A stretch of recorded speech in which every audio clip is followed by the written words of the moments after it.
Hey there. The candlelight's soft, isn't it? Let it flicker a little while longer as you get settled. Maybe the covers have found their fold, or your pillow finally found your cheek. I'm glad you're here. Tonight's story is an old one, but not famous. Not the kind anyone reads from scrolls or paints in gold on a temple wall. It's one you feel in the worn boards of a kitchen floor, in the hush of oil warming in clay, in the simple way someone sighs after a long day. You are a house helper, not with power, not with titles, but with time, hands, and trust. You serve in the home of Martha and Mary, and your life is stitched into theirs like humble thread in everyday cloth. There's no rush to be anything more than what you already are. No striving for greatness tonight. Just rest. Just being. If your eyes are heavy, let them stay that way. If your heart's been restless, maybe it will settle here beside this story. And if this brings you peace, just maybe you might visit again, or share the quiet with someone else who needs it. But only if it truly brings you comfort. Now breathe in, slowly. The kind of breath you only take when no one's asking you for anything. And breathe out, as if every noise in the world just took a step back. Listen, it begins in silence. The kind that folds around a room before dawn.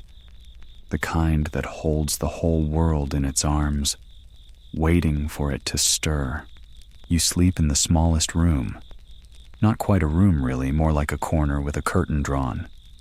The floor beneath you is packed earth, cool still from the night. Your mat smells of lavender and straw, and someone's cat you don't know who sometimes curls up behind your knees. Right now, it isn't there. Only the shape of the air keeping you company. A soft rustle stirs in the trees outside the open shutter. Olive branches whisper like old women sharing secrets. One fig drops from its limb and lands in the dust below with a sound like a breath being let out. Somewhere far away, a rooster clears its throat, but doesn't yet crow. Even the animals are waiting. Your fingers twitch slightly beneath the blanket as warmth tries to return to your limbs. You haven't moved yet. There's no need, but your body remembers that it's morning. Not because the sun says so, but because your bones do. A breeze slides across the stones of the house, tracing along the worn walls like a familiar friend. It smells of dust and sheep's wool, and that faint, dry sweetness of time. You listen for Martha's first footsteps. She always wakes first, but today she must be resting a little longer. The silence is generous. You shift, not quite sitting up, not quite rising, just moving enough to let your back feel the stretch of a new day. Your shoulder crackles a little. Your hip sighs. And in the middle of it all, you whisper the words your mother taught you to say before your feet touch the floor. Thank you for breath, for warmth, for another day. Let my hands be gentle. It isn't a formal prayer.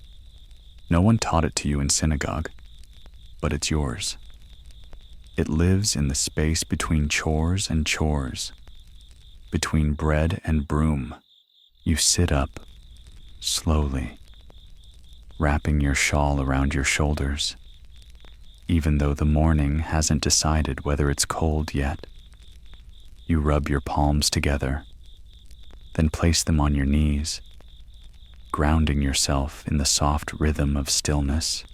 Across the house, the shutters blink open one by one, letting in the early light like a timid guest. The dust glows in the beams, gold caught midair.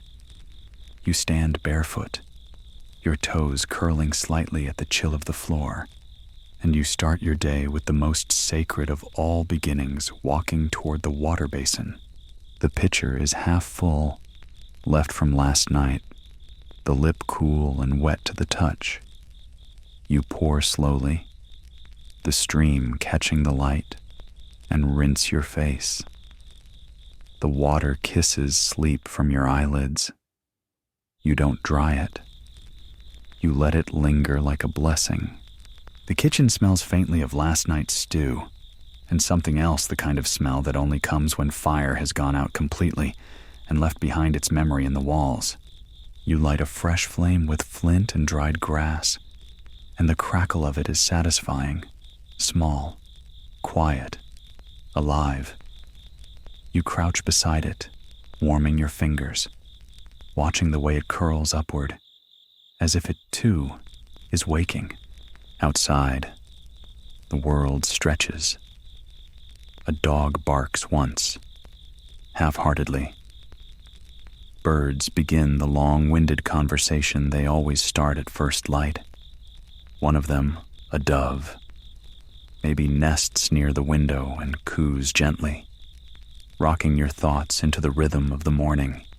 You cut a piece of bread, rough and crusted from yesterday's baking. Not too hard, not too soft, just real, just there. You dip it in oil, press a pinch of salt between your fingers, and taste. The salt is sharp, the bread is simple. The oil is the thread that binds them. And in that moment, you remember the psalm your mother used to hum when she'd knead the dough by hand. The Lord is my shepherd, I shall not want. Her voice had a weariness to it, but a warmth too, like a window left open just enough to let the breeze in. She'd hum that part twice, always twice. You never asked her why.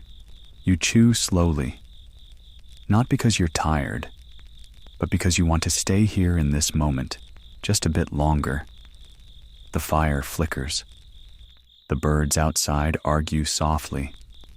The bread disappears crumb by crumb into your body, and you feel the slow, quiet filling of life returning to your limbs.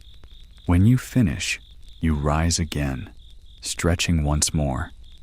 The day calls, not loudly, but enough. The courtyard stones are warm now. They catch the sun early. You sweep them with the old straw broom, the one with the missing stalk that makes a tiny skip each time it passes over the stone. You know its pattern by heart, the dance of the bristles like a familiar tune. Martha steps into the courtyard, apron already tied. She nods to you.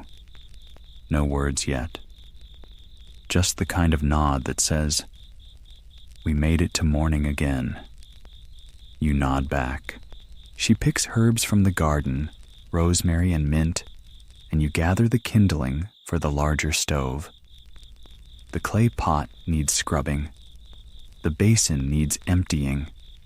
The linens need folding. It doesn't feel like labor. Not really. Not today. It feels like rhythm, like the quiet music of routine. You hum without meaning to. And Mary, passing by with a basket of figs, hums the next part. You smile. She doesn't, but not because she isn't happy. She's just far away again somewhere in her thoughts, following a trail of wonder you don't quite see. That's how she is. She floats. Martha grounds. And you carry water. Later, the bread is kneaded again. Your palms move in circles over the dough, pushing, pulling, lifting. It's a kind of prayer too, one that doesn't need words, only warmth.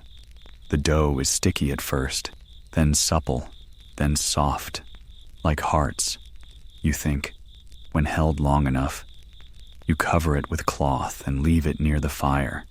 Outside, children chase each other, their laughter bouncing off the clay walls like birds set loose. One falls, but no one cries. They just run again. A shadow stretches across the courtyard, the sun reaching toward its climb. You take a breath, steady, and prepare the buckets to fetch more water. The well isn't far, only down the road, past the patch of wildflowers that always bloom crooked. You pass the goat tethered to the fig tree. You nod at the old man asleep on his stool. The path is familiar, worn by years of bare feet and faithful steps. You know each stone, each dip. Your bucket swings at your side, thumping against your hip like a heartbeat. The well is cool, the rope worn smooth. You lower the bucket, hand over hand, letting the quiet slap of water greet you like an old friend. You pause. Not long. Just enough to feel the air shift to notice how even stillness has a sound. You draw it up, heavy, splashing. You pour it into your second pail, and you start the walk back. The sun is higher now, the heat rising off the stones like a breath. But you don't mind. You walk slow. You pass the crooked wildflowers again, and one of them leans a little closer to your leg, as if to say, "We're still here." At the door, you set the water down gently. Martha is stirring something in a pot. She doesn't look up, but you know she knows you've returned. And you breathe deep. The scent of herbs, of fire, of clay. The quiet of a house not quite holy, but not far from it either. You are home. A bee floats past the doorway, lazily tracing loops in the air before deciding not to enter. You watch it for a moment, its body heavy with gold, its wings a blur. Then it vanishes into the sunlight, leaving behind a silence that feels just a little more golden than before. The pot bubbles gently on the fire. Martha hums a line of something that might be a song, or might just be a thought set to sound. You move quietly behind her, gathering bowls, smoothing wrinkles from the cloth laid across the table. Each motion has its own story. You once dropped one of these bowls in your first week here. It cracked cleanly, like a line drawn in the sand. Martha didn't raise her voice. She just swept it up and said, "Things break, so we learn to hold them better. You've held everything more gently since. The stew is ready. Lentils and carrots and just enough garlic to make the air rich."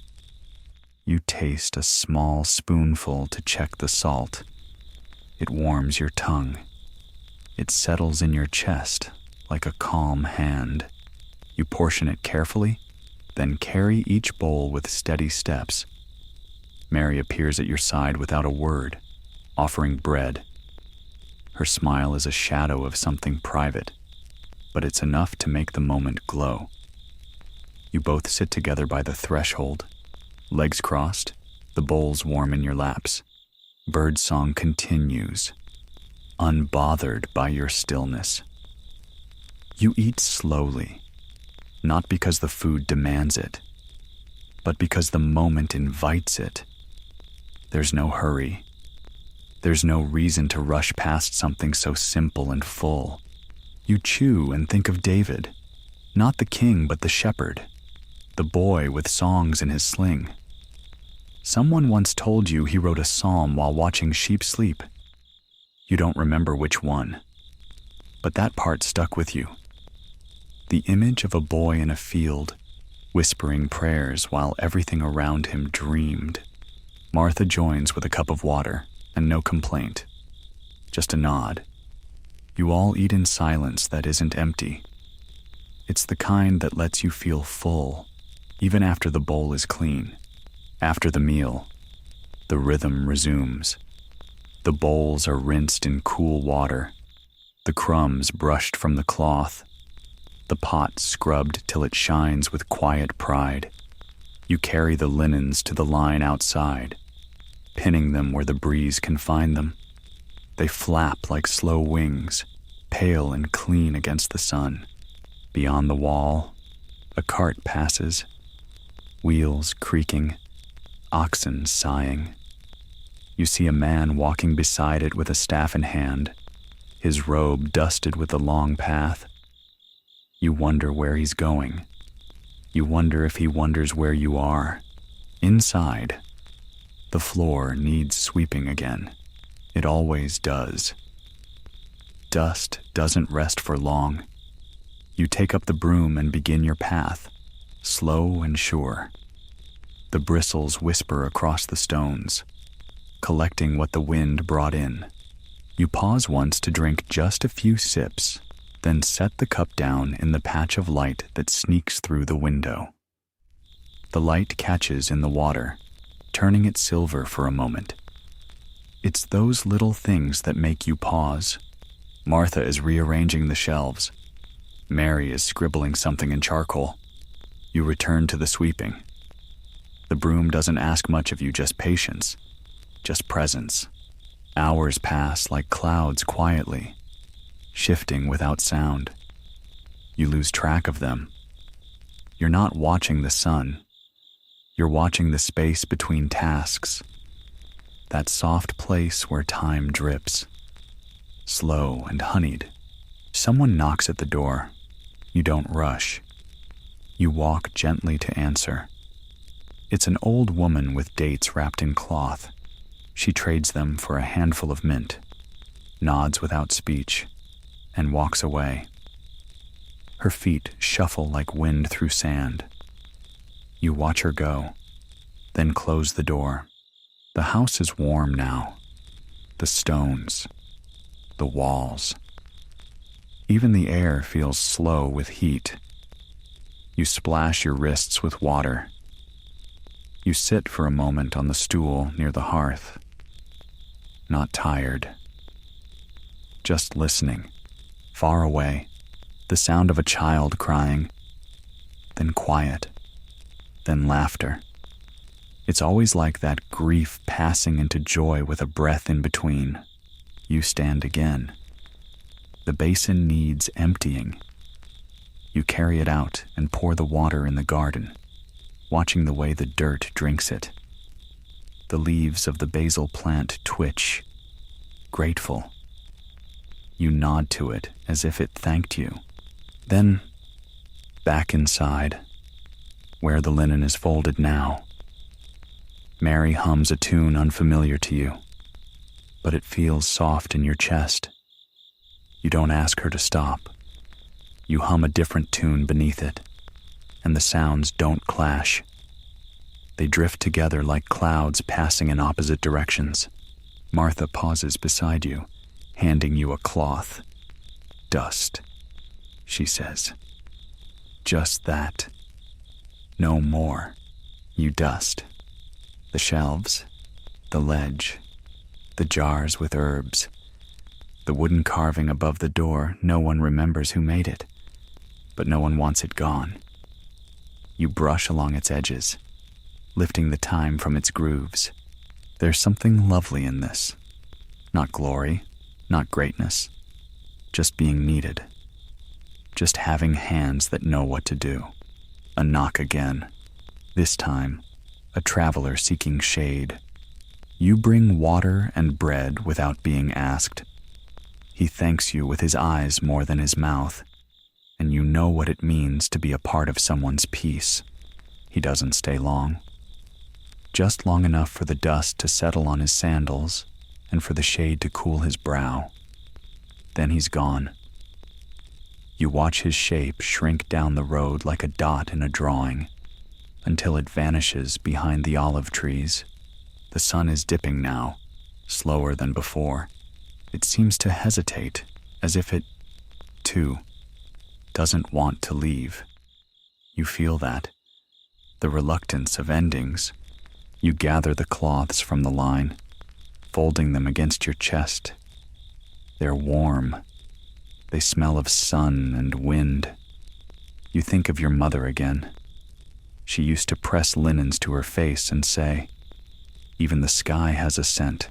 Inside, the light grows amber. Everything is touched by it. Your hands, the floor, the pots on the shelf. It's a soft kind of farewell. You set the linens in the basket, then rest your hands on the rim for a moment. Just a breath. Just a stillness. Martha is sitting now, rubbing oil into her hands. Mary is still writing, the charcoal leaving smudges on her fingertips.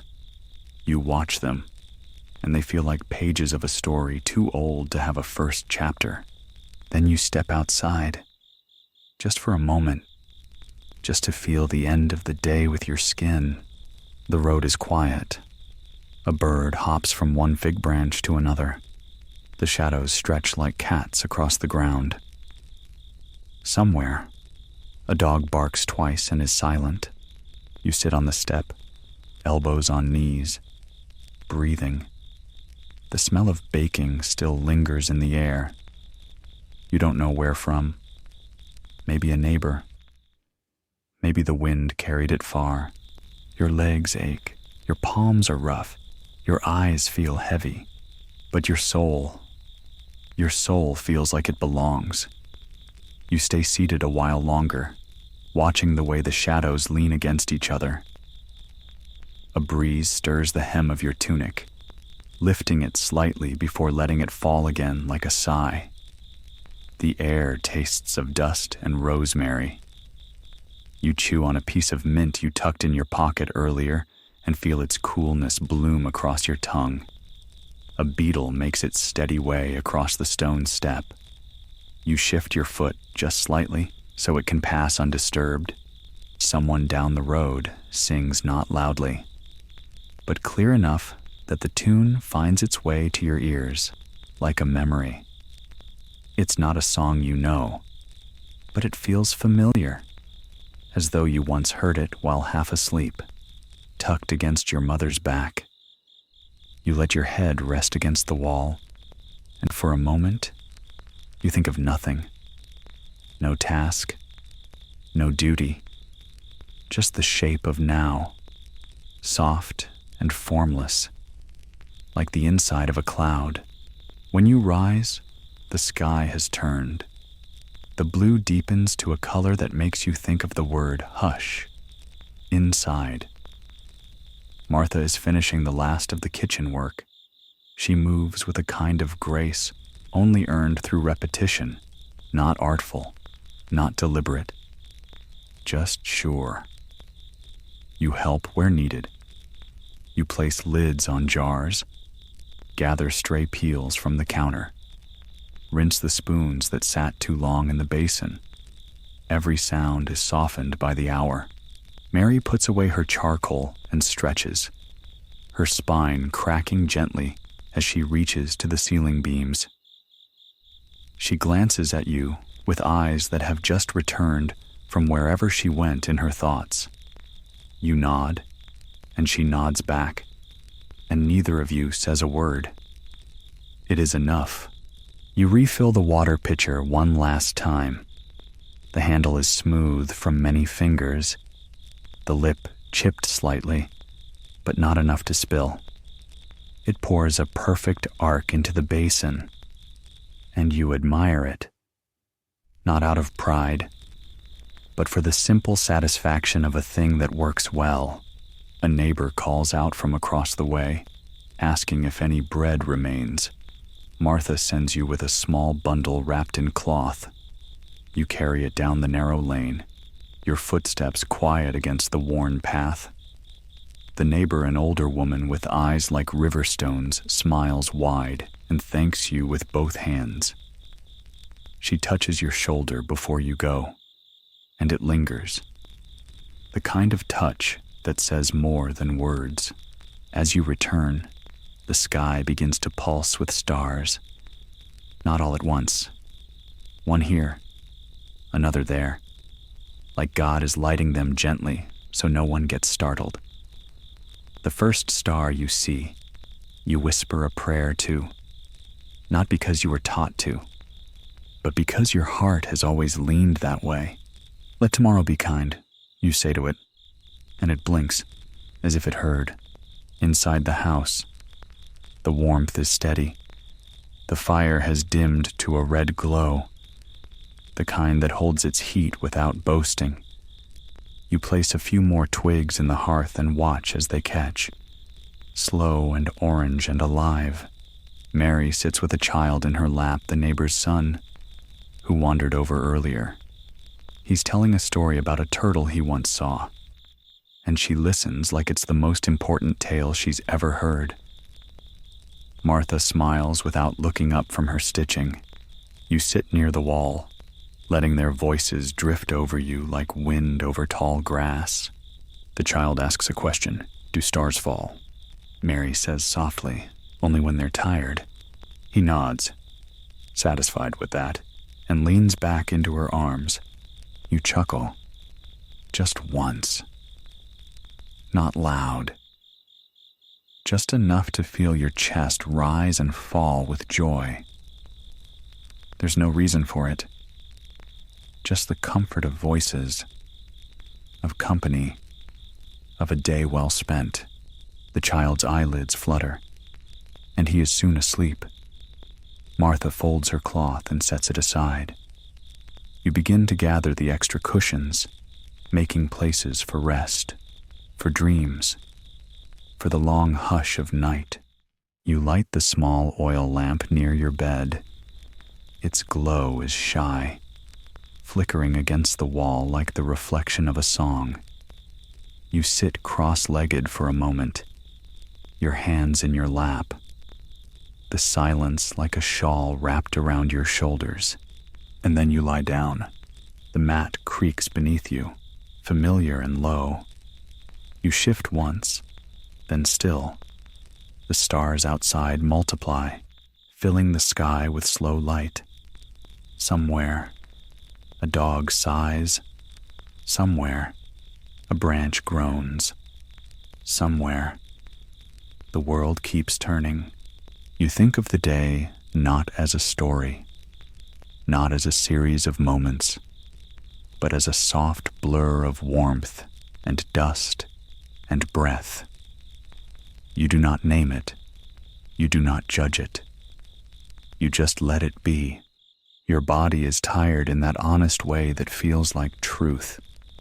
Not exhaustion, but fulfillment. You gave your strength to the hours, and now the hours give peace in return. A breeze moves the curtain beside your bed, and the scent of fig leaves returns. You close your eyes. You open them again, just once, to see the lamp's glow kiss the corner of the ceiling. You wonder if God is watching, not like a judge, more like a mother beside a crib, waiting for sleep to come. You feel that gaze tender, patient, unhurried. Your lips part with one last whisper, though you aren't sure if it's a prayer or just the echo of your soul. Thank you for this. And the world answers, not in thunder or vision, but in quiet. The morning is slower in another house, far from the courtyard where you rise with bread and broom. Another day begins behind a curtain woven of threads dyed blue and stitched with gold. The air in this room does not smell of firewood or mint. It smells of oil, the kind pressed from rare petals, and the faint, metallic sharpness of coins kept too long in their pouches. She wakes to the rustle of silk. The servant has already opened the shutters, letting in light that lands not on stone, but on smooth tile. No rooster crows here, just the hush of sandals on polished floors, the drip of water from a copper pitcher into a ceramic bowl. The woman stretches, her arms wrapped in linen as soft as cloud. She does not dress herself. That's someone else's task. The cloth brushes her skin like a whisper, every fold arranged, every tie perfect. She smells of myrrh and fig. The room reflects her image before she has even looked in the mirror. She eats alone. A fig, peeled for her. A handful of dates, placed in a shallow bowl of silver. The bread is soft, always soft. The olives are sweet, never brined too long. She does not sweep. She does not lift a pot, or bend to pick up a fallen fig, or feel dust catch in the cracks of her hands. But sometimes, in the stillness between breakfast and her first appointment, a scribe bringing scrolls to sign, a merchant asking for passage on her estate, she sits by the window. She lifts a curtain and watches the alley beyond her courtyard wall. And she sees people pass, women with jars balanced on their heads, boys barefoot, tossing stones into the air, men bent from the weight of bundles on their backs, servants with eyes on the ground and bread under their arms, and sometimes her hand lingers on the curtain longer. She once told her father, "I want to work the bread oven." Just once. He laughed, not cruelly, just amused. He said, "You weren't born for heat and ash." But she remembers heat, not from the fire, but from a summer when she ran through the vineyards before she was taught to move slowly. She remembers the way the grapes stained her fingers, the way her feet bled from a thorn she didn't see, the way her mother washed them in a basin without scolding. She watches the boy toss the stone again. It arcs, catches the sun, and falls. She turns away before it hits the ground. In another part of the city, closer to the temple, a Pharisee's son sharpens a reed quill. He doesn't know how many hours he's been awake. Time here is measured in verses copied, lines corrected, margins aligned. His fingers are ink-stained. His back aches from leaning over the scrolls. He knows the laws, not just the famous ones, but the ones hidden between the clauses. He knows what is permitted on the Sabbath, what is forbidden in a vineyard. How many paces a man may walk before rest becomes labor. His father enters, nods once, and begins to test him. What did the prophet say in the 4th scroll of Isaiah? The boy answers, lips moving fast, no pauses. Precision is expected. Reverence is not always warmth. And yet, something in him stirs. It stirs when he walks home under a dusk sky and sees a woman lighting a lamp with her child. No lesson in that, just light passed from hand to hand. It stirs when he hears laughter through an open door and knows they are not quoting scripture, just living it. It stirs when he dreams sometimes of fields, not scrolls. But he never says this. Instead, he sharpens the quill again. The contrast hums everywhere. In the house of a merchant's wife, there are rings inlaid with stones from lands she has never seen. Her fingers bear them without weight, but her eyes carry something heavier. She hosts gatherings, arranges dates in circles on clay platters, nods as men speak of profit and trade winds. But one afternoon, as she steps outside to catch the fading sun, her sandal snaps, just like that. A thread pulls loose. A strap gives way. And she stumbles. A servant moves quickly to assist her, offering another pair. But in that half moment, as her bare foot touches the warm earth, she feels the stone, not in pain but in memory. She used to run barefoot. There's a girl she once knew, from a village beyond the ridge, who taught her how to balance on one leg and leap across the stream. They lost touch. Time passed. But the memory is still there. The laughter, the splash, the way they shared one plum between them and let the juice run down their wrists. The stone under her foot awakens that. She slips the new sandal on. She does not mention the memory, but her eyes are soft for the rest of the day. And then the bell. Not a temple bell, not an official toll, just a small, rusted bell hung by a child on a branch outside a house where chickens roam. The breeze moves it now, and its clang is uneven, cracked, joyful in its imperfection. You hear it? From your place in the garden, you lift your head and smile. The sound cuts through wealth and law and linen. It skips over scrolls and ledgers. It lands in your ears as a reminder not all music needs tuning. You return to your task, watering the herbs. Your feet press into the soil, and you feel the cool beneath the dry, the hidden wetness that roots seek. Someone laughs across the way. A real laugh, the kind that bends the body. A bowl must have dropped, or a joke landed better than expected. You don't see the cause. You don't need to. Laughter is a thread that needs no weaver. You pluck a leaf from the basil plant and crush it gently between your fingers. The scent rises, green and sharp and holy in its own way. Your apron is stained. Your back is damp. There's dust on your ankle and a seed caught in your sandal. But you are not less than the woman in blue and gold. You are not beneath the boy with his scrolls. You are not outside the reach of stories. Because when the wind moves through the fig trees, it does not choose whose cheek to touch. It touches all of them. The rich, the weary, the silent. You, and in that soft gust of dust and olive air, there is no hierarchy, only breath, only being.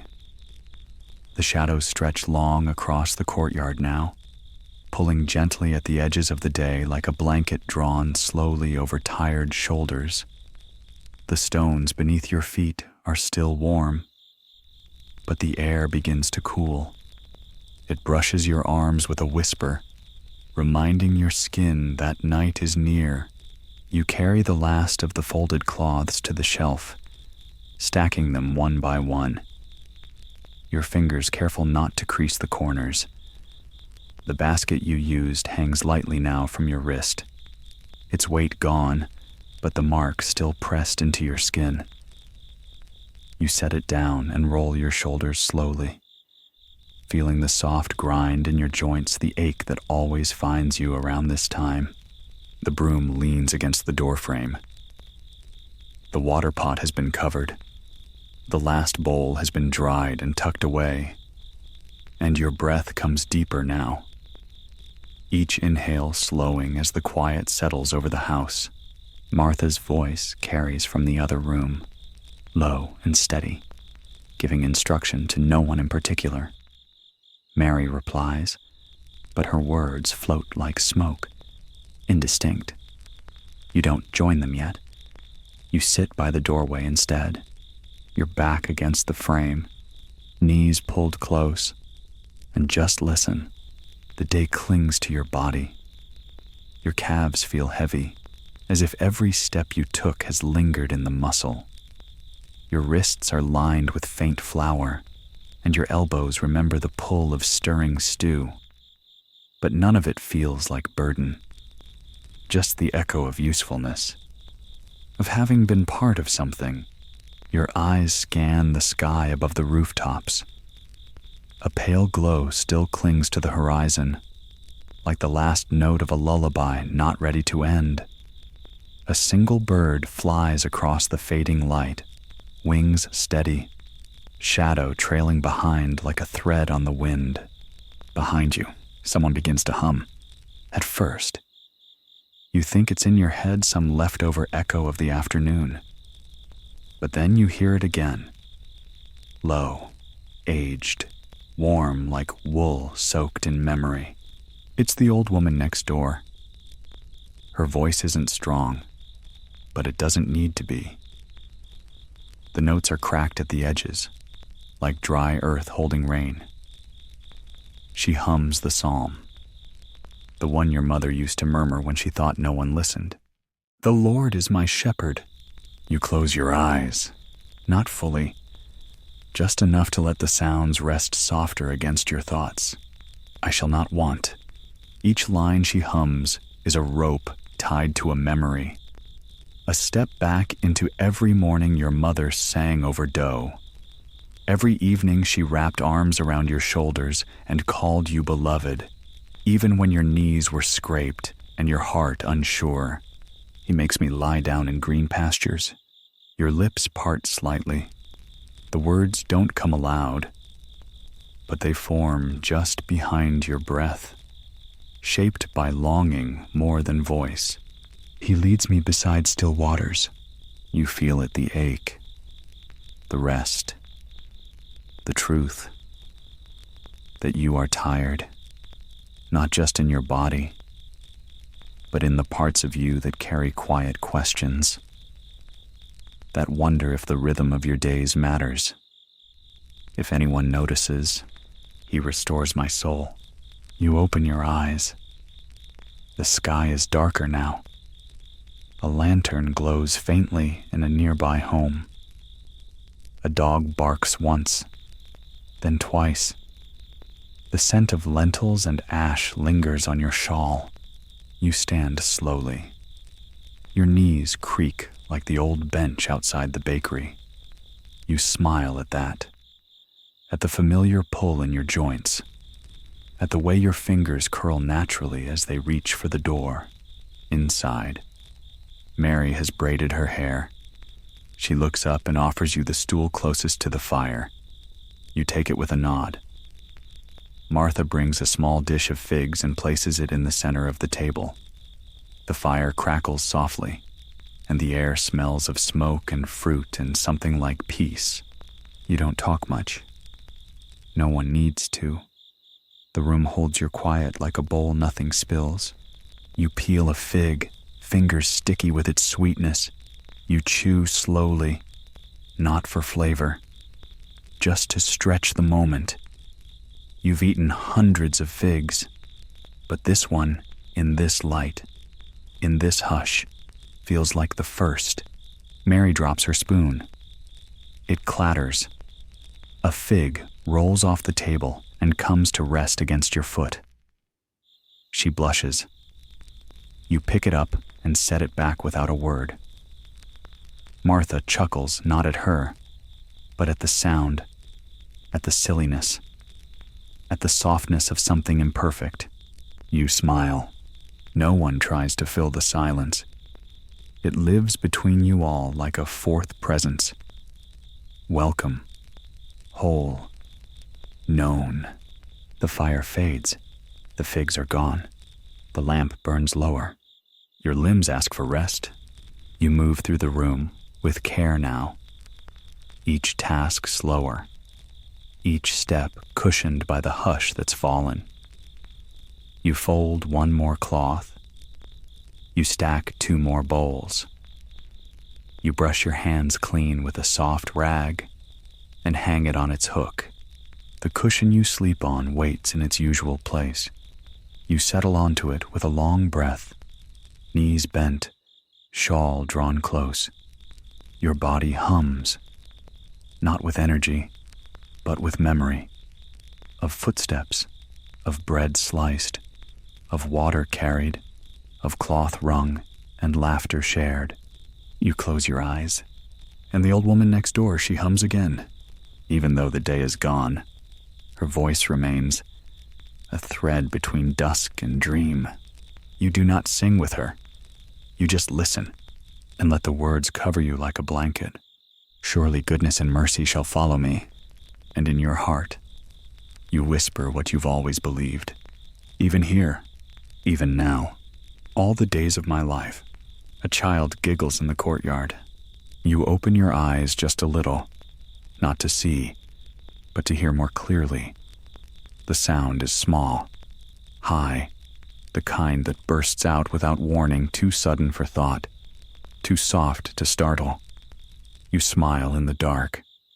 The child must be one of the neighbors, still awake, still full of questions. Mary murmurs something from her place across the room. Her voice is low, amused. He asked why stars blink. She says, almost to herself, almost to you. I told him they're sleepy like we are. You chuckle once, dry and light. You imagine the boy, his head tilted, his eyes wide, staring at the sky as if it's holding its breath. Someone drops a cup not hard, just enough to clatter. You hear Martha mutter under her breath, but it's not anger, more like the sound of someone pretending to be bothered when they aren't. You sit up slowly, just enough to see across the room. The light is warm and gold, the last of the oil curling into shadow. The fire is down to a breath, a quiet glow nestled in ash. The child's laugh bubbles again outside, and this time you let yourself picture him bare feet, gap-toothed grin, a smear of date paste on his chin. He probably chased a beetle and tripped over a root, or maybe he just found a story in a rock. You remember when you used to laugh like that? No plan, no reason, just because something in the world felt a little too bright to hold inside. Martha sits by the wall, stitching a tear in an old tunic. She pricks her finger and sighs, but Mary hands her a cloth without speaking. The movement is fluid, practiced like passing a cup of water, like pressing a hand to a warm forehead. You lie back down. The stars blink overhead not because they're tired. You think, but maybe because they're winking. Maybe they know things. Maybe they've watched so many quiet nights like this. So many houses with lamps burning low and people curled under blankets of silence and safety. You hear a spoon clink against the side of a pot. Then the hush returns, thick and soft. Someone hums. You're not sure who. It might be you. The tune isn't anything specific, just a shape, a warmth. It flows through your nose more than your lips. A kind of vibration, a lull. Your fingers curl against your side. You remember holding your sister's hand in the dark once, long ago, after the lantern had gone out and the wind had howled outside. She whispered, "Do you think God sleeps?" And you whispered back, "No. I think he watches." And she said, "Good, then I can..." You hear a breath catch across the room, a yawn. Not tiredness, not just that, but the full body kind, the one that feels like letting go. You mimic it without meaning to, and the yawn folds into your bones, stretching you before sleep can take hold. The child outside is quiet now. The house hums with stillness. Someone shifts on their mat. The straw rustles softly, and you feel it again, the flick of firelight on a friend's cheek, the way that warmth stays even when the flame dies. It's not grand, it's not bright, but it's real. This is how God hides grace, not in thunder, not in visions, but in figs passed from hand to hand, in laughter that spills from a courtyard, in feet brushing stone in rhythm with a broom, in a cup caught mid-fall, in the quiet between questions, in the sound of someone nearby, breathing. You close your eyes again, and in the dark behind your eyelids, you see stars not blinking, not winking, but glowing with the steadiness of a love that never leaves. The dark is kind tonight. It wraps itself around the room, not with force, but with the tenderness of a shawl pulled over shoulders that have carried too much. The fire has gone to ember now, no flame left, only the red breath of heat tucked in ash. You watch it from your mat, head turned slightly, eyes soft, lids half lowered. It doesn't need to blaze. It has already done its part. The hush is deep now, the kind that only comes when everyone has stopped pretending they're not tired. Even Martha sleeps. Her body leans slightly to the left, breath steady. Mary curls on her side, hair loose, lips parted like she's in the middle of a dream she'll never tell. The house holds you all like a bowl holds water still. Whole, full of the quiet that only lives when no one is trying to be anything but here. Your hand rests on your stomach. You feel its rise, its fall. You count it once, twice, then stop. The rhythm matters more than the number. The air smells faintly of smoke and rosemary. You think, as you often do in these slow moments, about whether this is what peace is supposed to feel like, not loud, not brilliant, but this warm, nameless hush. You've never chased after peace. You've just hoped it might come sit beside you one day and not leave. Maybe it has. You look at the ceiling. There's a crack near the corner, a path spiders sometimes take. You've never tried to fix it. It doesn't need fixing. It just is. Like your life. Like your story. Woven with flaws that hold light. The night air seeps in through the window. It brushes your cheek, slides past your ankle. You welcome it. It smells of old wood and starlight. Your eyes flutter closed, then open again. Not because you're restless, just because you don't want to miss this moment. You lie on your back now, arms by your side, palms open, as if waiting for something, or offering something, or both. Your thoughts drift, slow and formless. You think of water being drawn from the well, of the way the rope creaked, of the splash, of the weight. You think of bread, the way it cracked under your hands, the scent, the steam. You think of the child who laughed, of the fig that rolled, of the way your fingers brushed Mary's as she passed the bowl. You think of the breeze and the hum and the psalm that wrapped itself around your chest like your mother's arms once did. You think of the people you don't know, the woman with gold, the boy with scrolls, the merchant's wife, and how their nights must be different but also the same. Everyone, in the end, lies in the dark and wonders if they're held. You think of God, not as a voice, not as a law, not even as a name, but as presence, as hush, as the breath that doesn't leave when the last lamp goes out. You let your thoughts blur like mist, edges softening, until they're no longer thoughts, just feelings, weightless, round, like stones warmed by the sun and now resting by the riverbank. The stars above the house burn steady now, no longer blinking, just waiting. Maybe they wait for prayers. Maybe they are prayers.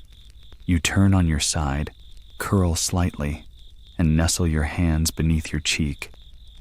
The mat creaks again, but the sound is tender now, like an old song remembered. You whisper something. You don't know what. Maybe it's a name. Maybe it's just the word stay. You don't need a reply, because the reply has already come. In this stillness, in this breath, in this moment, the breeze answers with its hush. The stars answer with their glow. The silence answers with its fullness. And you, without meaning to, smile, because somehow, without anyone saying it, you know, you are seen, you are known, you are loved, and you are home. Good night.